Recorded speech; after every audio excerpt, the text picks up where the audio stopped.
আসসালামু আলাইকুম দর্শক, আজকে আমি চিকেন বিরিয়ানির সহজ এবং দারুণ মজাদার একটু রেসিপি শেয়ার করব। কিভাবে আমি তৈরি করেছি আজকের এই বিরিয়ানি জানার জন্য পুরো ভিডিওটি দেখার অনুরোধ থাকলো। প্রথমেই আমি বিরিয়ানি তৈরি করার জন্য কিছু বেরেস্তা রেডি করে নিব। এজন্য পর্যাপ্ত তেল দিয়ে তারপরে পেঁয়াজগুলোকে দিয়ে বেরেস্তা তৈরি করে নিব। যখন বেরেস্তা তৈরি হয়ে যাবে ওই পর্যায়ে বেরেস্তাগুলোকে তেল ঝরিয়ে তুলে নিতে হবে। ওই একই তেলের মধ্যে আরও একটু তেল অ্যাড করে আমি দিয়ে দিব পরিমাণ মতো পেঁয়াজ কুচি। পেঁয়াজটাকে 4 থেকে 5 মিনিটের মতো ভেজে নিব। পেঁয়াজটা যখন ভাজা হয়ে যাবে ওই পর্যায়ে এখানে আমি অ্যাড করে দিব কিছু বাটা মশলা। আমি এখানে দিয়ে দিয়েছি আদা বাটা, রসুন বাটা এবং বাদাম বাটা। বাদামে আমি ব্যবহার করেছি কাঠবাদাম এবং কাজু বাদামের পেস্ট।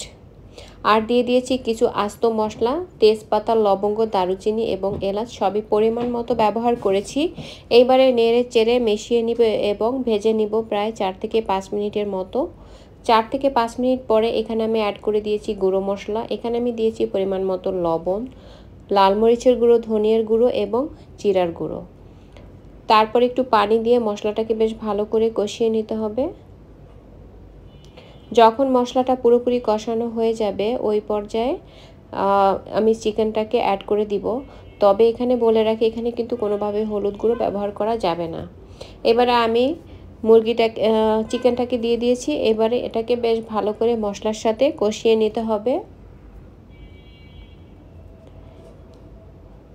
নেড়েচেড়ে মশলার সাথে 2 থেকে 3 মিনিটের মতো কষিয়ে নিয়ে তারপরে এখানে আমি অ্যাড করে দিব আরও কিছু উপকরণ। দিয়েছি আমি টক দই, এখন দিয়ে দিব একটু চিনি। যেহেতু টক দই ব্যবহার করেছি একটু চিনি কিন্তু অবশ্যই ব্যবহার করতে হবে। টক দইয়ের পরিবর্তে কেউ চাইলে মিষ্টি দইও কিন্তু ব্যবহার করতে পারেন, সেই ক্ষেত্রে আর চিনি ব্যবহার করার কোনো প্রয়োজন নেই।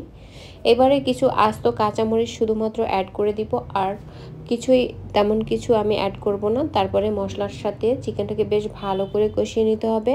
বেশ কিছুটা সময় নিয়ে তারপরে আমি চিকেনটাকে কষিয়ে রান্না করে নিব। যেহেতু বিরিয়ানি রান্না করছি কষানোর জন্য আমি ফাঁকে ফাঁকে একটু একটু করে দুধ ব্যবহার করেছি আর এই চিকেনটাকে বেশ ভালো করে কষিয়ে নিয়েছি। এতে করে বিরিয়ানির স্বাদ কিন্তু অনেকাংশে বেড়ে যায়। এখন আমি কষিয়ে নিব এবং মুরগিটাকে রান্না করে নিব। তবে এইবারে আমি এই মাংসটাকে কিন্তু 80 থেকে 85% মতো সেদ্ধ করে নিব। বাকিটুকু চালের সাথে যখন রান্না করব তখন সেদ্ধ হয়ে যাবে অটোমেটিক। এবারে যখন মুরগিটাকে পুরোপুরি কষানো হয়ে গেল ওই পর্যায়ে এখানে আমি অ্যাড করে দেবো অল্প একটু দুধ। আর এই দুধটা দিয়েই কিন্তু চিকেনটাকে 80 থেকে 85% মতো সেদ্ধ করে নিতে হবে।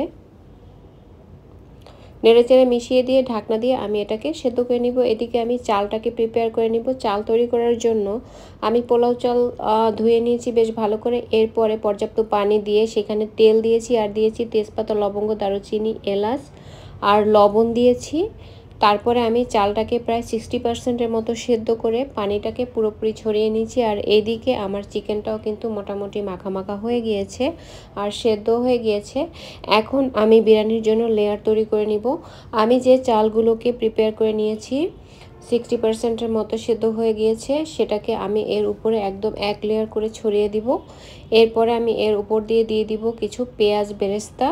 একে একে আমি সবগুলো উপকরণ কিন্তু এর উপর দিয়ে দিব। দিয়ে দিয়েছি আমি কিছু আলু বোখারা। আলু বোখারা অ্যাড করলে কিন্তু বিরিয়ানি খেতে অনেক বেশি মজা হয়। এখন আমি এখানে অ্যাড করে দিব গুঁড়ো দুধ।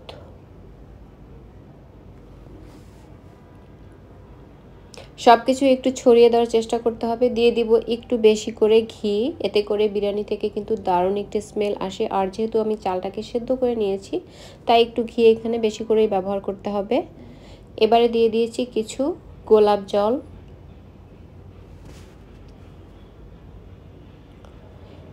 আমার ফার্স্ট লেয়ারটা দেওয়া শেষ হয়ে গিয়েছে। এরপরে বাকি যে ভাতগুলো ছিল বাকি ভাতগুলো আমি উপর থেকে দিয়ে দিয়েছি আরেকটি লেয়ার।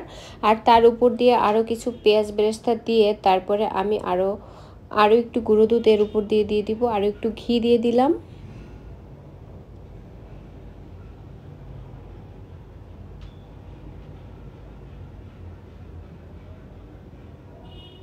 এবারে গুঁড়ো দুধ দিয়ে দিলাম। এখন আমি এখানে ঢেকে দিয়েছিলাম। তবে এখানে আমি একটি উপকরণ অ্যাড করিনি। এখানে আমি আরও 1 কাপের মতো কিন্তু লিকুইড দুধও অ্যাড করতে হবে। এই লিকুইড দুধটা দিয়ে কিন্তু বিরিয়ানিটা পুরোপুরি সেদ্ধ হয়ে যাবে। তো লিকুইড দুধটা দিয়ে তারপরে আমি এটাকে ঢেকে রেখে দিব প্রায় 10 থেকে 15 মিনিটের জন্য। তো 10-15 মিনিট আমি ঢেকে রেখেছিলাম। তারপরে আমি এটাকে একটা বড় পাতিলে ট্রান্সফার করে নিয়েছি, কারণ আমার ওই প্যানের মধ্যে নাড়তে চাড়তে সমস্যা হচ্ছিল। বিরিয়ানিটাকে নেড়েচেড়ে মিশিয়ে নিব। আর বিরিয়ানিটা মোটামুটি সেদ্ধ হয়ে গিয়েছে। আর 5 মিনিটের মতো ঢেকে রাখলেই বিরিয়ানির চালটা পুরোপুরি কিন্তু সেদ্ধ হয়ে যাবে। আমি আরও 5 মিনিটের মতো ঢেকে দিয়েছি। তো আমি ফিরে এলাম 5 মিনিট পরে। আমার বিরিয়ানিটা কিন্তু একদম রেডি হয়ে গিয়েছে আর পুরোপুরি সেদ্ধ হয়ে গিয়েছে, আর খেতেও কিন্তু অনেক বেশি মজা হয়েছিল। এখন গরম গরম পরিবেশন করে নেব। বিরিয়ানি তৈরির আজকের এই সহজ রেসিপি ভালো লাগলে আমার পেজটি ফলো দিয়ে রাখবেন।